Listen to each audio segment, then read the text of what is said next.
Maman Thérèse Kayikwamba vient de surprendre Donald Trump par une décision. Corneille Nangaa isolé par le M23. Joseph Kabila, après la poursuite judiciaire pour crimes de guerre et crimes contre l'humanité et participation à un mouvement insurrectionnel, le gouvernement congolais et le Sénat viennent de décider de lever son immunité. Massad Boulos en guerre diplomatique pour parvenir à la paix en RDC. États-Unis d'Amérique, la France, le Togo, le Rwanda et la RDC en réunion au Qatar. Ni nezali kolekana. Mbote bandeko ba congolais de partout bozali kolanda biso na Congo Flash Télévision. Chaîne na bino bolingaka mingi. Mbote na bino sou bandeko ba congolais.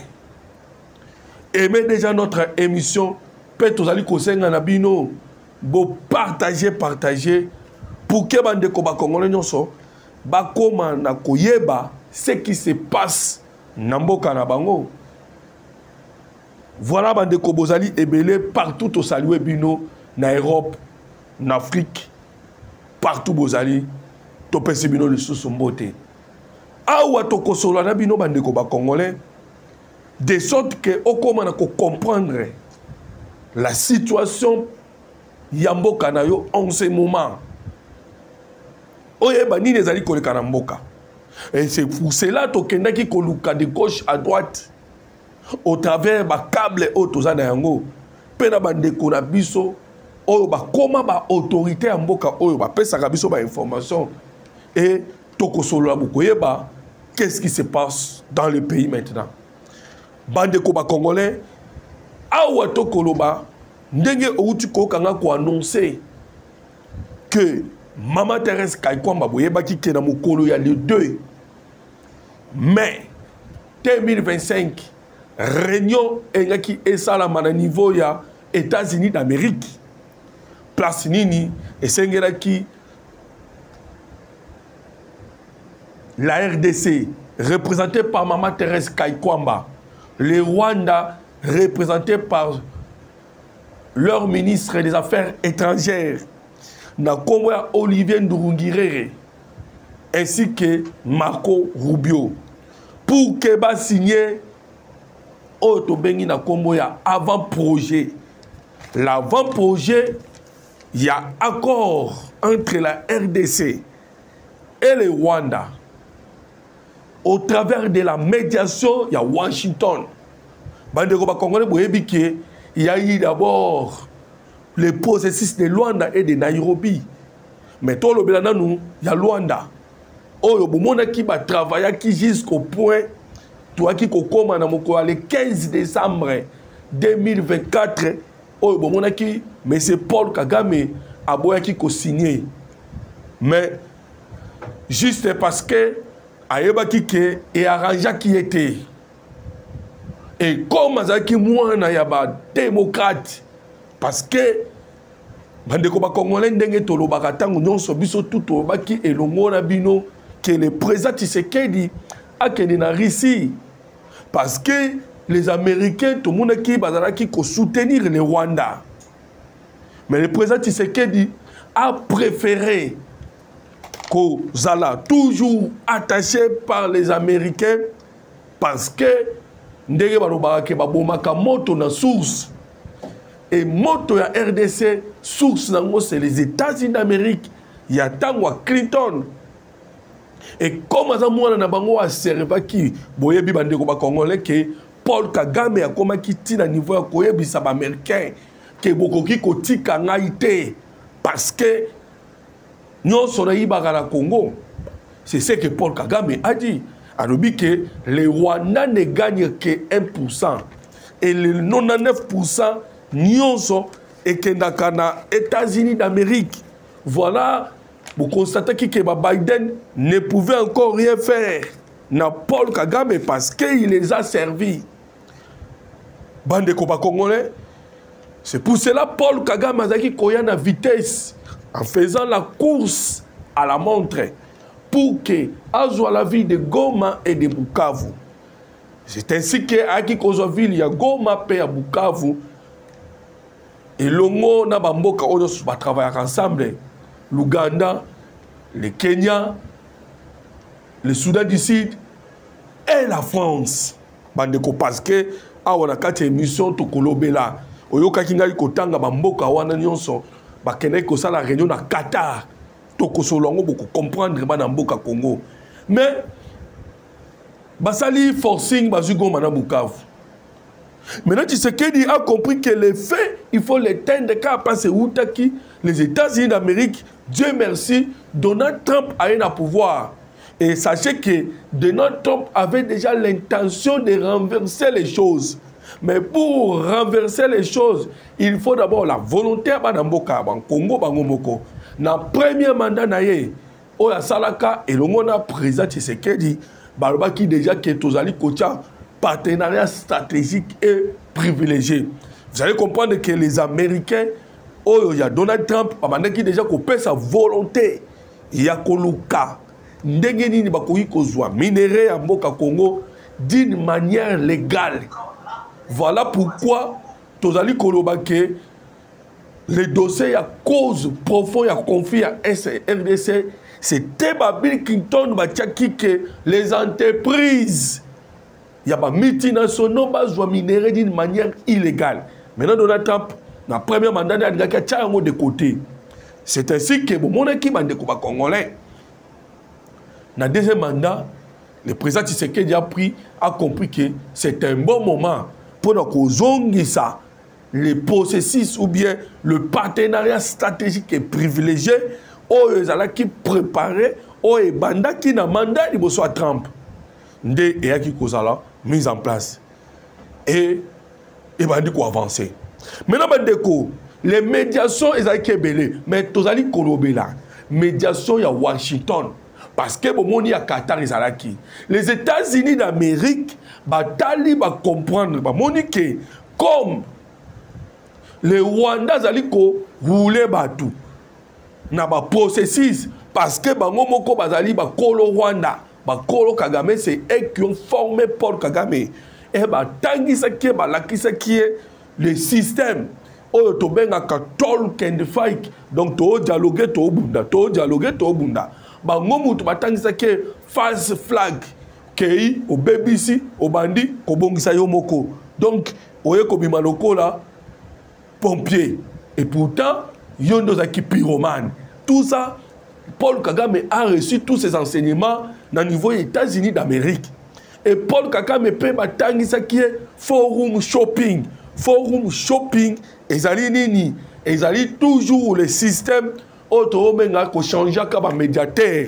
Voilà ba meka bi biso moto ça la médiation. Il y a RDC na Rwanda pour te mettre fin parce que biso moko ndeza ba kolo guerre wana. Néo qui bande ko ba congolais guerre angolais silaki. C'est parce que les Américains bangomoko lorsque ba signé les accords avec Eduardo Santos mbalamoko malgré sa vie bien sa gagnaki ba bela biteni ya Angola les Américains lui ont neutralisé. Voilà tu sais que bon ça va comme Donald Trump to kende to kutana to solo là. C'est ainsi que bomonaki ba solo bandeko ba congolais comme mafia izalaki bomonaki na moment où le président Donald Trump a nommé dans Massad Boulos c'était Mamoko Rooney Jackson où a kolia na ndenga CC na ba Rwandais ayaki mbangu a même rapport à Lokuta. Donald Trump a dit non pas de question na côté na Massad Boulos ndé atindaki Massad Boulos où bomonaki ayaki awa na Rwanda pe na Uganda na Kenya bakolo guerre. Et après avoir commémoré le message n'est pas Donald Trump. Toi, comment on a directement, le 23 avril au lobby. Alors que les M23 voulaient contourner la signature, il y a cessé les faits. Parce que nous sommes d'abord au niveau, il y a cessé les faits. Ils ont voulu contourner. Et les États-Unis d'Amérique, ça li pression parce que les Américains ont lobby que aussi sa guerre oyo na deux armes, la diplomatie et l'économie. Maintenant, tant que les États-Unis d'Amérique en colère, Donald Trump a bengi le ministre a bengi l'émir du Qatar pour dire dans l'émir du Qatar qu'il va écraser Paul Kagame. L'émir du Qatar a bengi Paul Kagame pour lui dire la décision aux États-Unis d'Amérique et ça dit qu'on soit pas naïe. C'est ainsi que Paul Kagame a yébissé l'émir du Qatar, l'émir du Qatar a dépêché dans le Mbangu Mingi son ministre des Affaires étrangères des États-Unis d'Amérique. Tango Basololi, Néomoni, les M23 ont signé. Malgré les conditions, M23 Bachaki, libération à 700 prisonniers, libération à Mwanga Tchouchou, libération à ceci et cela, mais ils ont signé les cessez-les-feux. Tant que signé cessez-les-feux le 23, le 25, Mbaramoko Bandeko Boyokaki, Oyeutaki Kolekana, les États-Unis d'Amérique, entre la RDC et le Rwanda, c'était la signature. Il y a déclaration de principes. Et ces déclarations de principes, et comment qui bon mon qui document qui dans 6 points et parmi les 6 points nous avons retenu le premier point où est l'intégrité territoriale et la gestion il y a Congo où est et Salama sans ingérence parce que boyebi le Rwanda tango ko sala biso guerre l'objectif ezali nini ezali que à côté c'est la biso ba infiltrer na katia politique armée, paix, administration. Voilà pourquoi dans le accord de principe, on a déjà tout mis en place pour que le Rwanda a respecté. Dans deuxième point, dans la sécurité, parce qu'il y a un soutien à groupe armé. Troisième point, il y a une coopération. On a déjà une opposition, tandis que dans le troisième point, il y a économie régionale, tout ce qui est clair parce qu'il y a déjà les accords, il y a commerce, il y a région. Et puis dans le quatrième point, il y a dossier à Monisco et puis jusqu'à ce que qu'on fixe la date, il y a les 2 mai où il y a une signature et signature entre la RDC et le Rwanda devant les responsables du département d'État américain aux États-Unis Makamouya, affaires étrangères, Nakomoya M. Marco Rubio. Mais les Congolais, Maman Thérèse Kaikwamba surprend Donald Trump par une décision. La décision de Maman Thérèse Kaikwamba est qui Nini Bandeko. Et la décision de Kolomba, non. Mais au retour de non pour Nini. Parce que Maman Thérèse Kaikwamba a yébisi américain en place. Lorsque j'ai dit Donald Trump, parce que mon qui dans 100 jours, il y a Donald Trump. L'affaire, il y a RDC qui a mis ça. Parce que Donald Trump, même Marco Rubio, a dit que ça un rapport au niveau de Bandeko. Il y a un ministre en États-Unis, un département. Moussou qui les affaires dans le Congo, ont marché jusque-là bien. Vous savez bien que les Américains sont obsédés. Dans les minéraux. Voilà, et maintenant, Bandeko, tellement que Donald Trump est envoûté par les minéraux, c'est normal parce que les Américains aiment beaucoup les affaires. Comme riche, comme bon et belé. Donald Trump et les Américains, nous, liboso accord. Maman Thérèse Kaikwamba Balbi, non, pas question. Nous devons d'abord respecter la résolution. Il y a Conseil de sécurité, la résolution 2773. Bandeko. Vous voyez que résolution 2773, les retraits des militaires rwandais sur les sols congolais. Voilà, Bandeko, vous avez constaté que Maman Thérèse a donné une condition.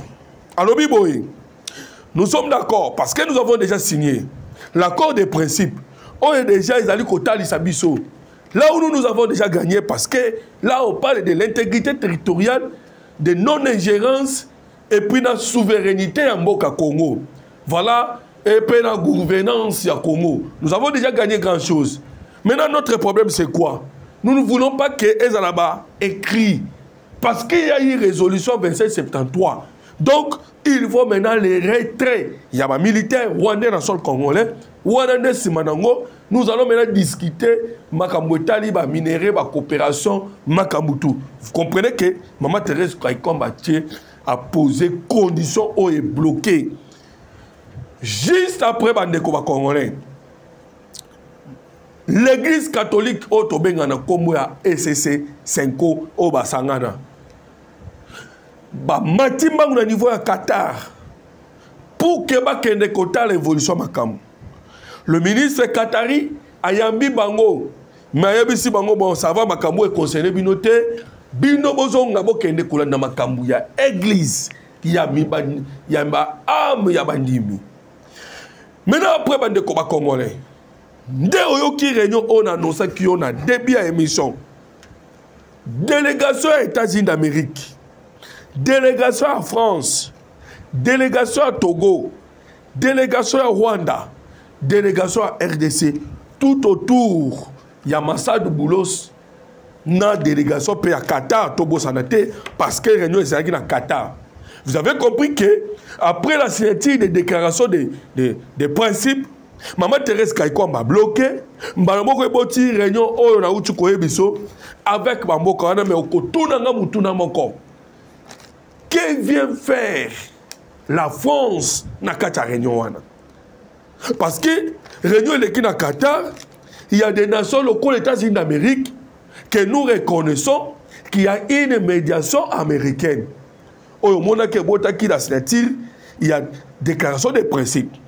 Il y a aussi le Togo qui est normal parce que l'Union africaine est où tu kopona. Fort Nyansim, le président de Togo.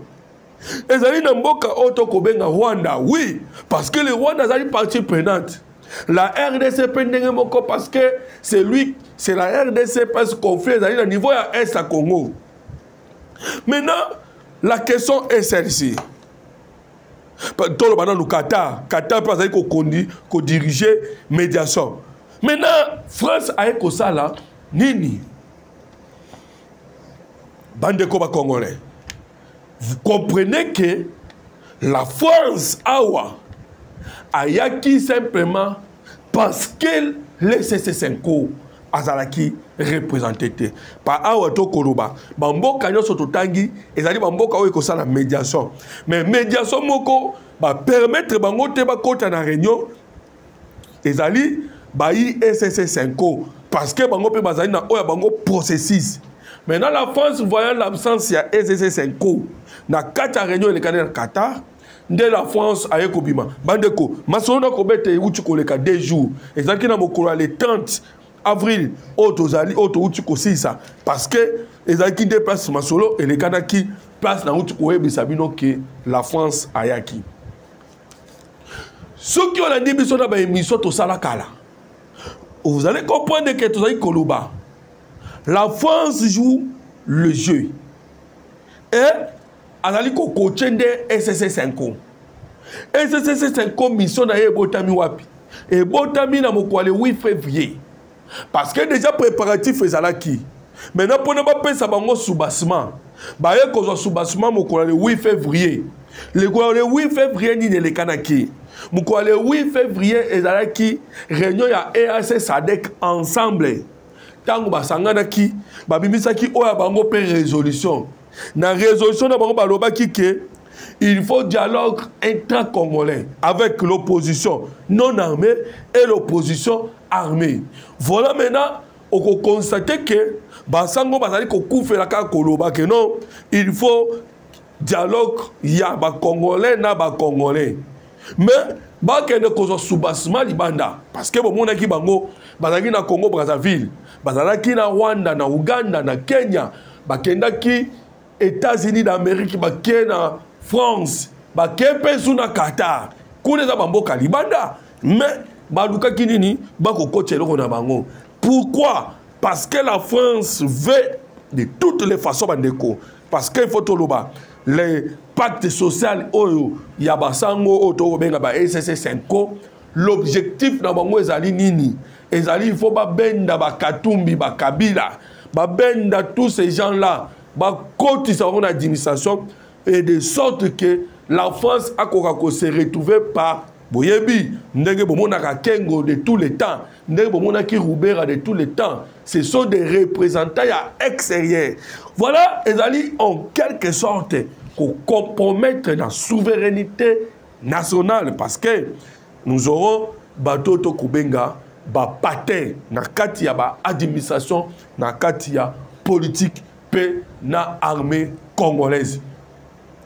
Bande ko ba congolais tozali ko beta lisolo makambo lekana ki na Qatar. Réunion o na uti kotanga o bomoni présence à France. Voilà pourquoi na fungola ki parenthèse pour vous dire que na kati ya makambo wana lekana ki la présence de la France to mitunaki et je vous ai donné la réponse. La présence de la France c'est ça qui pour représenter parce que ce qui bobo sanité na Conseil de sécurité Nkole Utai Kolekana, il y a Nations Unies. La France a kené kolobelaka le dossier à SSC5. Vous comprenez? Par où nous vous avons dit que la France a qui représentait les SSC5. Dans le Conseil de sécurité, alors que les Américains ont qui défendre la résolution 2773, mais au Comona, la France était en train de défendre la mission au SSC5 à Dali Kosala. Bande Koba Congolais, réunion et continue à Qatar. Et objectif à réunion des années. Les alliés va obtenir le cessez-le-feu. On peut permettre l'acheminement sûr et rapide. Il y a banini, il y a babiloko tobengi humanitaire pour que bakende kosala des interventions humanitaires au kosalama rapidement. Et puis bakende ki ba solo la batala ndenge nini bakoki ko s'attaquer aux causes profondes. Il y a conflit aux niveau S, il y a RDC. Voilà, ça c'est les communiqués au babimi service. Nous savons bien que bandeko ba congolais, les discours politiques ne sont pas des réalités politiques. C'est-à-dire que na kati abakamwele kanaki, il y avait des coulisses na kati. Voilà, toko sabino déjà que bah, débat ezali. Vous savez que la France a des intérêts derrière le Rwanda. Vous savez cela, bandeko. Vous savez que le Qatar a aussi des intérêts derrière le Rwanda. Namakambu ya Rwandais, Namakambu Ebele. Ils ont des intérêts dans ces Rwanda. Vous savez que les États-Unis d'Amérique ont aussi des intérêts. Bandeko, bah, intérêt à moko na moko, il faut les représenter. Et beaucoup de monde le pourquoi il y a Maxime Prévost, le ministre des Affaires étrangères, il y a Belgique, Ndenge Azalaki Ayaki Awa, na Congo, et vous allez comprendre que il y a le dossier à SSC5 na Joseph Kabila. Très cher Congolais. C'est là où l'affaire Yamboka Congo est allée. Ndenge to ebisaki bino, tokotali sabino, makambo ezali koleka, na mboka Congo mboka na bino. Et awa to koloba maintenant, ils sont en train de travailler pour que Balouka de toutes les façons, la RDC Azala indépendante, qu'il y ait toujours des acteurs politiques à partir de l'Ouest, à partir de l'Europe, bazana batuna bango oyo bakozala na kati ya politique congolaise oyo ko permettre bango bazala toujours des informations et ba mona moyen toujours ya ko manipuler le Congo. Maintenant bandeko ndenge na lobaki ke réunion salamaki na Qatar, c'était tout autour ya Massad Boulos. Et Massad Boulos qui ne se fatigue pas. Dans le moment où tu as dit Massad Boulos, Azali na Gabon. Et qu'est-ce qu'il est allé faire dans Gabon? Massad Boulos a na Gabon, c'est bien écrit dans la page. Il y a États-Unis d'Amérique, ambassade na Bango. Balobi bien que Massad Boulos a Gabon parce que investir Ezali Kosalama. Il y a président Oya Outi Kozala élu na niveau. Il y a Gabon. Massad Boulos va profiter de cette occasion pour que à Solola, naba président africain tout autour au Bazali Wana. Et l'objectif ezali nini? A comment na ko comprendre? A comment na ko comprendre makambu oyo ayeba na ko kutana na ba acteur. Akuta na ba acteur oyo nyonso bazali na déstabilisation mboka Congo na niveau ya Gabon. Oyo nyonso bakoya na investir ya président gabonais pour qu'il a profité na occasion na aso na bango. Vous savez bien que RDC nde bozali komona ba ennemi bazali ebele o bazali ko travailler de loin et de près. Talandeti mais c'est le corps à Sassou Nguesso. Ba Congolais belé bazali koyeba te que lui aussi il travaille pour na ko déstabiliser mboka Congo. Batu ba yebite maintenant Massad Boulos ndenge boyebi la mission des États-Unis d'Amérique. Na ça bino ne début à une mission que la mission aux États-Unis d'Amérique a na ngwa lobi que a cause sa guerre oyo par les moyens diplomatiques et les moyens économiques. Bandeko voilà maintenant Massad Boulos a cause là le travail diplomatique oyo ekomema guerre oyo nasuka. Le président Tshisekedi Bandeko Banamboka Congo, il est attendu aux États-Unis d'Amérique. Et le monde homologue naye, le Rwandais Paul Kagame, pour signer l'accord. Parce que, le 2 mai, ils allaient jouer la signature. Il y a accord entre les deux ministres. Mais pour signer ça, pour clôturer, parce que Thérèse Kaikwa m'a conditionné qui, alors qui non, avant qu'il y ait accord et ça l'a signé, il y a Libella, il faut d'abord constater les retraits des militaires rwandais sur les sols congolais. Maintenant, le président Tshisekedi annoncé que signer l'accord et le monde à Paul Kagame, Namokolo, il y a juillet 2025. Voilà, Bandeko. Awa Tokoloba, nous allons dans le mois de mai. Donc nous allons terminer le mois de mai. Donc aussi, ça peut le mois de juin. Pour que dans juillet, Bakendeko signer l'accord. Mais, ni de pendant les 2 mois. Voilà, pour la maman Thérèse Kaikwa Marobi, c'est le temps au Rwanda à Sengeli maintenant à retirer ses équipements militaires. Ces hommes, les hommes des troupes au Bazali, dans le sol congolais, et puis, il y a matériel, des missiles solaires, tout ça. Maintenant, la pression américaine sur le Rwanda, je viens de lire un document, là où il est clairement que les États-Unis d'Amérique s'approcher dans le Rwanda. Et ils ont signé déjà entre les États-Unis d'Amérique et le Rwanda. Et ça, la bande de Congolais, parce que tout à l'heure, bien que Donald Trump a bien aussi sa guerre. Mais pour le Kobo, tout le monde qui est une stratégie de flatterie et ça. Voilà pourquoi vous constatez que Donald Trump a quelque chose là, Paul Kagame ou Tolobana Rwanda va signer d'accord. Mais Rwanda c'est les États-Unis parce que bande commencer Kolobo non na d'accord autre que signer kuna il y a cogestion na makamo cogestion te Rwanda que d'une manière il y a yemoko bande ko bana mboka Congo ke yemoko ko solo là parce que Donald Trump a un programme il y a ko benga na ba réfugiés na sol il y a États-Unis d'Amérique et le Rwanda le ko la signaka boyebi accord ba signaka et le monde Royaume-Uni oyo esengelaki ke ba réfugié ba longo Royaume-Uni ba kitaka na Rwanda. Rwanda ke ko proposer ba américain Ce qui est bengani place ezate awa na Rwanda ezali. Voilà moko ya ba partenariat oyo bake co-signé bande ko bana mboka Congo. Des mois au ba pesi na Paul Kagame. Nde pesi mamoko colère. Ya Corneille Nanga na esaki bino ne début émission que Nanga isolé par les M23. Déjà les M23 qui ne sont rien d'autre que l'armée rwandaise. Ndeba M23. L'AFC ezali Mbongo Joseph Kabila Uchikoya. Parce que Nanga tangwaye et comme qui lokwa likopa o ya cheba o ya ye o pa cheba o ya ye. Nanga pas que ne koluka quelques militaires na ye ayaki na omba sangisi pour que balugande ni basa la guerre. Maintenant Kagame est sommé de retirer ses militaires pendant les 2 mois parce que les Américains ba moni condition au Congo ba on besoin ba minerais. Voilà pourquoi Nanga soko tangi ba document o akokoma mikolo yo.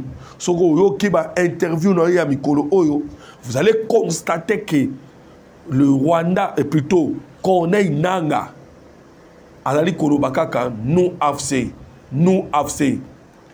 Azali Koloba M23 T parce que déjà ba yebisa ki Joseph Kabila ke a assumé Yemoko Joseph Kabila pour assumer à Keneki déjà Koloba que les revendications ba M23 ezali légitimes.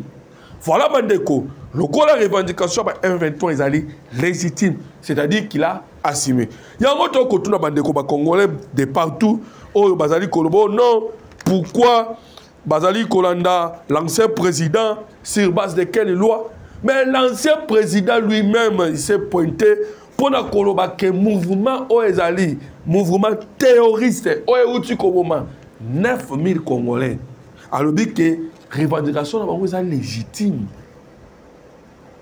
Et non simplement cela. Le président Tshisekedi a bien démontré parce qu'il est la personne Oezali la mieux informée. Namboka Congo, avec que là c'est Kabila, bande Koba Congolais. Maintenant voilà en ce moment Tozali Koloba. Poursuite judiciaire envers Joseph Kabila. Ba revendiquer que ba longola ba immunité na ye. Aujourd'hui Samalou Konde, le président du Sénat, c'est-à-dire c'est lui le président de Joseph Kabila parce que il est le sénateur à vie. Déjà ayant reçu le document et puis la justice militaire qui a déposé pour que Balongola ait immunité. Bande Congolais, je vous informe que l'immunité n'a pas c'est longwe parce que nous avons basama le Konde andimi bakota pour Balongola immunité. Tant que Balongola immunité n'a directement il faut pas poursuivre. Parce que Swaziland, il est maintenant en Afrique du Sud. C'est là où maintenant il faut balandaye pe bakangaye. Et directement Martin Fayoulou ayemba moko ko secourir Joseph Kabila. Oyo biso to benga en politique aye ko PC Beki. Pour que Akoufate azala. Pourquoi Fayoulou aye ko pesa Beki na Joseph Kabila et puis na Moïse Katumbi? Bandeko ba Congolais, c'est parce que nao boyeba kibino moko na mikole uta ikolekana, mais c'est ambongo ayaka kozwa Fayoulou pour que amemaye na Afrique du Sud ba kene kokota nana Joseph Kabila. Donc awa to koyebisa bino bana mboka Congo ke Fayoulou déjà sa koti na COP. Fayoulou sa koti na COP, il ne se cache pas. Alors ils ont commis bomba, tendenge bomona kaye dans l'état ils ont commis bomba. Déjà continue à COP parce que awa ba ko koma mukande belé objectif à mukanda na bango zanini. Oh non, tozali ko pesa confiance na SSC5. SSC5 bandeko. Oyo bazali na démarche nini?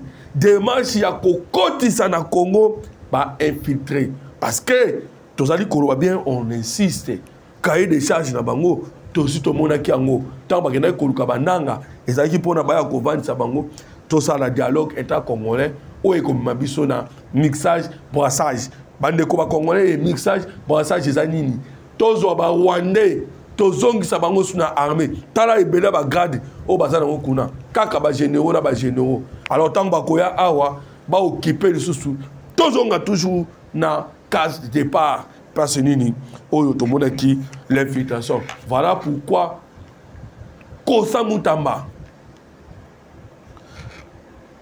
en guerre, Kosa Mutamba lancé ma poursuite et que M. Joseph Kabila doit être arrêté. Bandeko ba Congolais.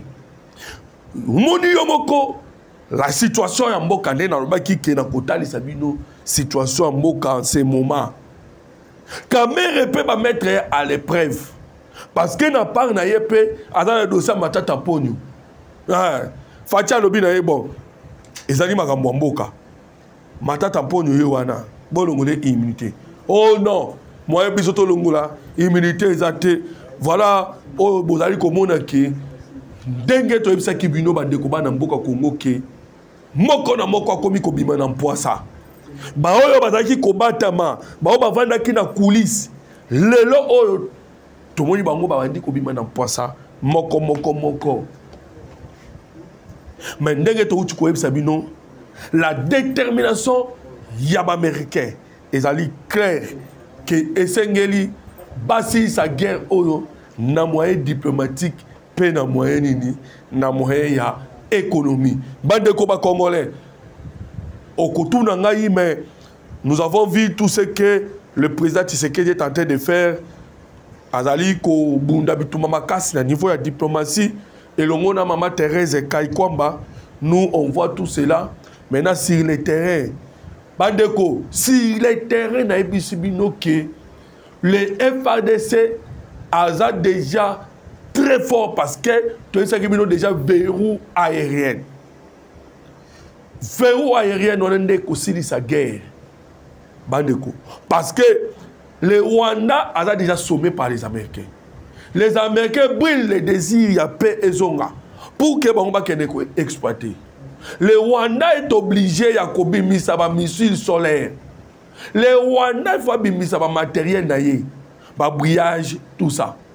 Parce que ce qui Rwanda boyi, ce qui Rwanda s'opposé parce que déjà dans moment to koloba, Qatar déjà s'atalike, il y a déjà or, azwaka minéré que mieux vaut makambo ke na kimia pour qu'il continue ndenini kozwa or. Parce que dans le moment où il y a un longwa, nangela illégal et comme un moyen légal. Ce qui Rwanda te a s'entêté, ce serait maintenant Rwanda d'ako tomber.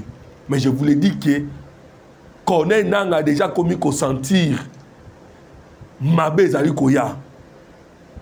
Azali déjà comment on a musika. Parce que ndenge na utu koyeba sabino drone et comment on a eu. Drone et comment on a eu.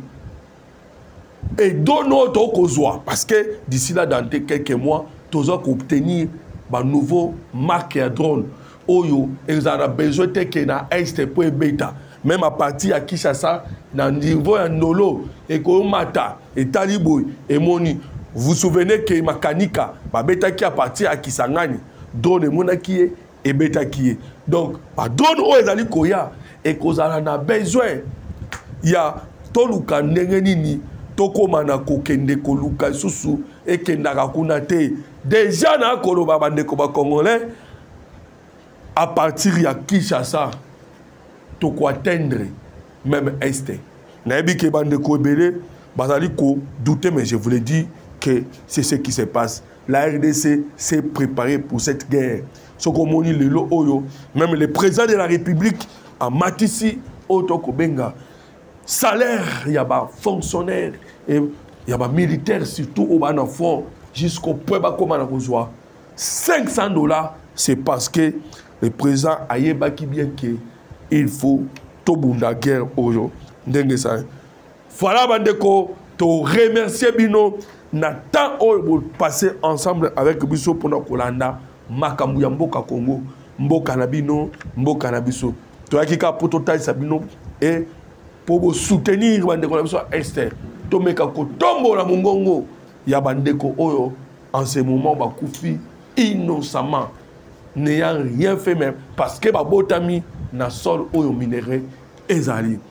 Notre numéro de téléphone c'est plus 243 89 40 330 80 plus 243 89 40 330 80. Aimez notre émission et partagez. Merci beaucoup. Que Dieu vous bénisse.